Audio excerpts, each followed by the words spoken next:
mom murdered her 2 daughters, then called their father to tell him what she'd done. Youngblood bought a gun on July 27th and, on the night of the killing, gave her daughters sleeping pill gummies before shooting them in their beds, prosecutors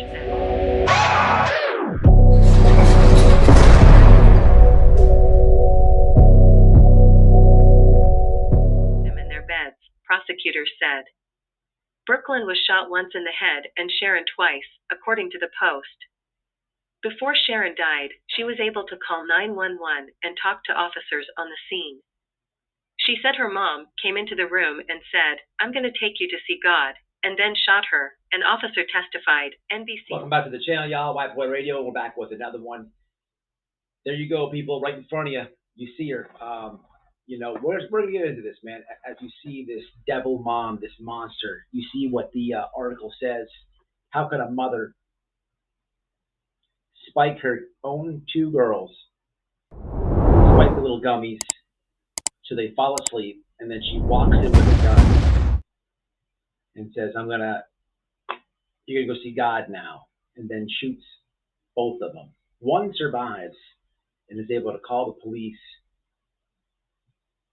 Get them when they get there. She died on the scene, just so she could call her man, tell him what she did, and then take her own life. Well, she didn't succeed in taking her own life. She's getting 80. She just got 80 years. I guess you could say 40 years per kid. Some people may not think that's enough time, but I did Google it. This is out of Virginia, and there's no parole there. So that's the same as Florida. 80 years is a life sentence. Take a look at her picture. She's not old, but she's old enough. Plus, to get a plus 80 on top of that, she's gonna die in prison. So it's not about how much time she got, though. I want to just bring a few things to light on this story. And this is an old case. This is just her sentencing. If you take a look at this woman, she's not an ugly woman at all. She's attractive. There's something about these cases with these, some of these women they're really damaged, and they have this like psychotic, this psychotic way of thinking. Think about it. Just think back in some cases right now in your head. I'll give you a couple of examples. Look at the screen. I'll put the picture on the screen here. Her, Casey Anthony, even Quentin Simon's mom, Lilani. These are attractive women. It almost makes you think that they're so down on themselves, lack of confidence, whatever it is, that they're, I don't know, settling for less with the guys to put themselves in these problems, and not making any justification or excuse for it, because it could be them, it could be in their blood, it could be them all the way. It's just very weird how they're some attractive women, and they do these monstrous things. That little 15-year-old girl is a hero, is a freaking hero. There's no telling what was going through her mind as her mom walks in the door and she's got a pistol pointed at her head. What I do to get mom mad today? What did I do? There's no telling what went through that girl's mind the moment before her mother pulled the trigger. And what's weird and what I did not play is she shot the 5-year-old one time in the head and the 15-year-old twice, and she still managed to survive. That is the devil. When you look at a movie or something, I don't know what people's perception of the devil is. Maybe this big red guy with these horns coming out of his head or something like that. I don't know. I don't know what your perception is of the devil, or some alien-looking dude with a bunch of tentacles. I don't know what it is. That's the devil. That is the devil. That right there is the devil. An attractive woman, fool you, just fool you. It is beyond disgusting what this woman done to her kids. I'd like to come on here and tell you what will be next for her in prison. Okay? Unfortunately, I have no idea what happens in a women's prison. I've actually have a few interviews on the channel where I've interviewed some women in prison, okay, and some wild stuff does go down. But I don't know how it is. But it's safe to say that a mother's love is like untouched. It really is.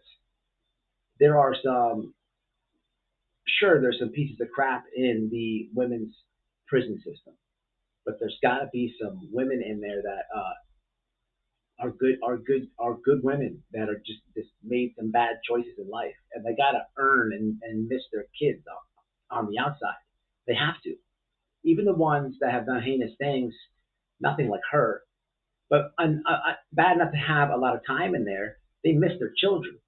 There's no way I'm looking at this situation, even though I haven't experienced it. There's no way I can't picture a cell with, and these women have pictures of their kids all on the brick walls with toothpaste hanging up underneath the bunk, so when they fall asleep, they're looking at their kids. There's no way anyone can tell me different. And without a doubt, without a doubt, I have enough faith in the women's correctional facility to think that they'll take care of this one when she walks through the door.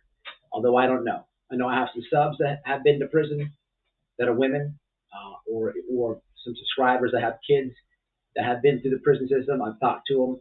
You know, obviously I'm not gonna say anyone's name, but leave it in the comments. Would love to know. This lady did such a horrific thing, man. Such a waste of life. Such a waste of life. It is so sad, but a little bit good to know that she'll never get out of prison.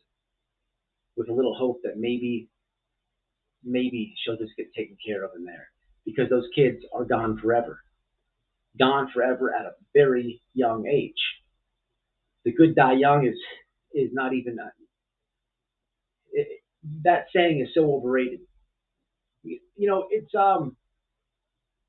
it makes you think when you see stories like this. When I first pulled this one up to do the video, I'm thinking that maybe it's today's time, but it was this happened in 2018 in Virginia. That was right before COVID.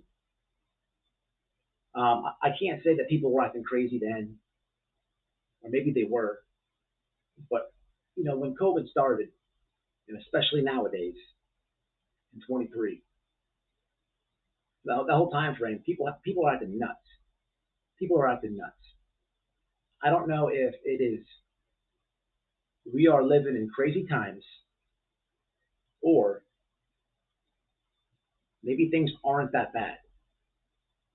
Maybe it's just that we are on our phones so much with this technology movement that's controlling all of us.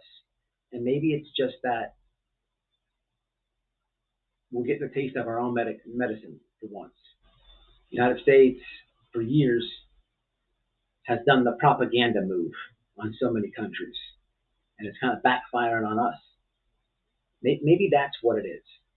I don't have the answer. I think it is getting bad, but maybe it's just not getting bad. Maybe it's just everything that we watch on our phones is making us think that. Whatever the answer is, people are acting nuts, because this should never happen. Ever happen. Every day we turn this thing on, and there's some heinous thing. Yesterday, there's a school shooting. A school shooting at a Christian school. It's disgusting.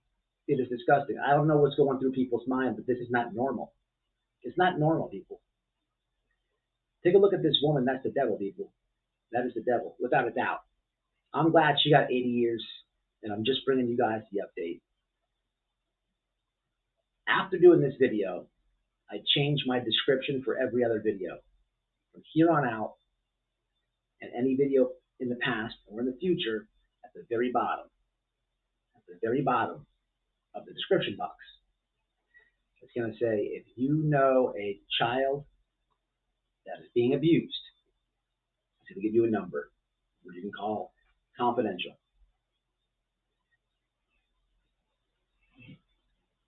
Spread the word. I shared it on my community. I shared it on my Twitter. It's a simple number and a simple website. You can drop a tip, or if you're struggling yourself, you can call. I don't know what it will do, but the resources are there. People are acting crazy. Kids are dying, and people are acting nuts.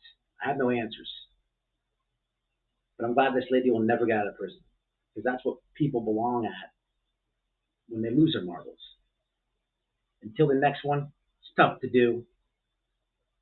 Justice for the girl, both girls, but especially the one who clinged to life and was able to tell the cops what happened and then passed.